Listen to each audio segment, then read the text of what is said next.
Oklahoma is going to make the 2025 college football playoff. Let's get into it.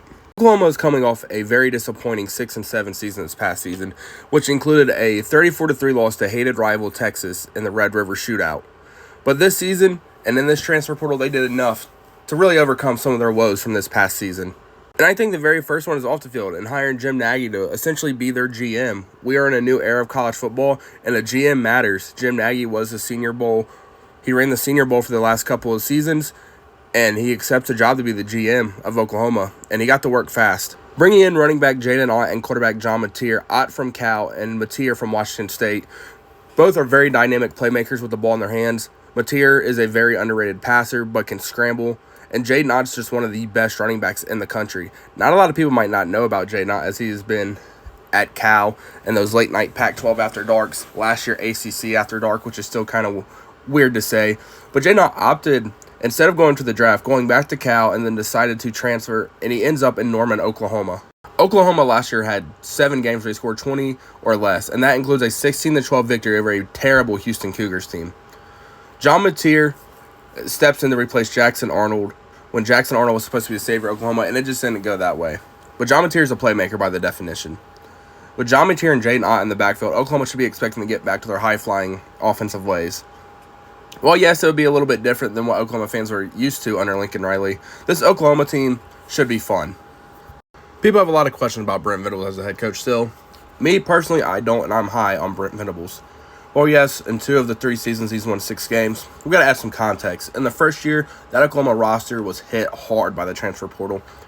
And honestly, them getting the 6 wins that season was an accomplishment. While, yes, Oklahoma has higher standards than that Oklahoma fans should, as they have such a rich history, I think there's some context. I think Brent Venables should get a pass for that first season. His second year, they get double-digit wins. Huge step up. And then this past year, back to 6 wins. I think you just draw that up as they lost Jeff Lebby, who was the OC, in Brent Venables' second year. They get to 10 wins. He leaves to take the Mississippi State head coaching job. And last year, that quarterback room is not good. That offense fell apart and just not a good fit for the coordinators. And Brent Venables has shown that he is willing to change and do what's right to win.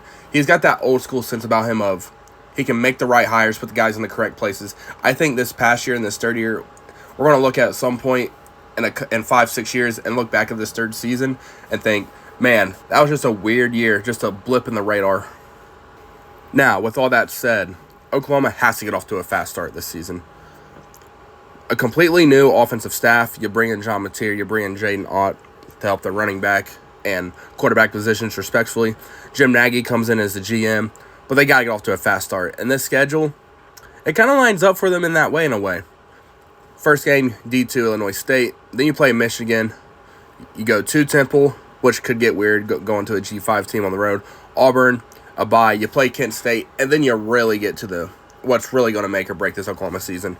You got the Red River Shootout with Texas. You're at South Carolina against Ole Miss, at Tennessee. You get a bye. Then you're at Bama home against Missouri. Then you're home against LSU. This schedule, once it's at the deep ends of conference play and SEC play, it does not get easy for Oklahoma. But with that being said, I think Oklahoma's a 10-win football team. I really do.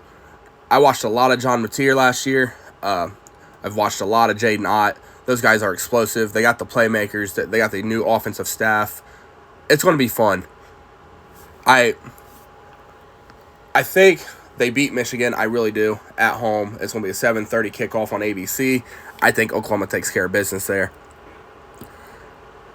I think they get back against Texas this year. I really do. I think Texas has a good shot at winning the SEC, which is kind of weird to say that, and I think Oklahoma does beat them. But I think Oklahoma gets their get back from last year.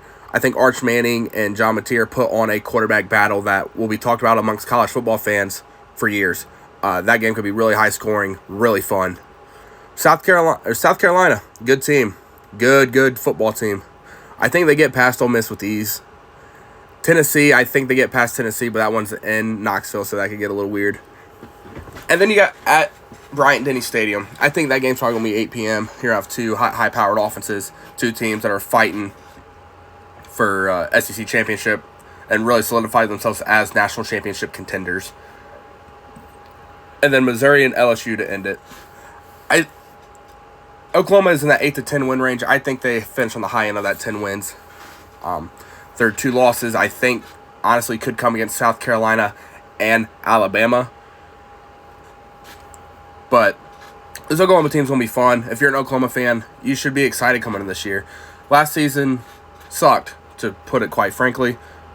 But Oklahoma football is back. Everybody from administration all the way to the very top, to the ADs, coaching staffs, players, everyone finally seems to be in aligned. And when Oklahoma is in alignment and all on one page, it can get real scary for the rest of the college football universe. As always, thank you for watching. Please like, subscribe, and turn on post notifications. Let me know down in the comments, what do you think Oklahoma's final record will be? And do you think they are a legit college football contender and national championship contender?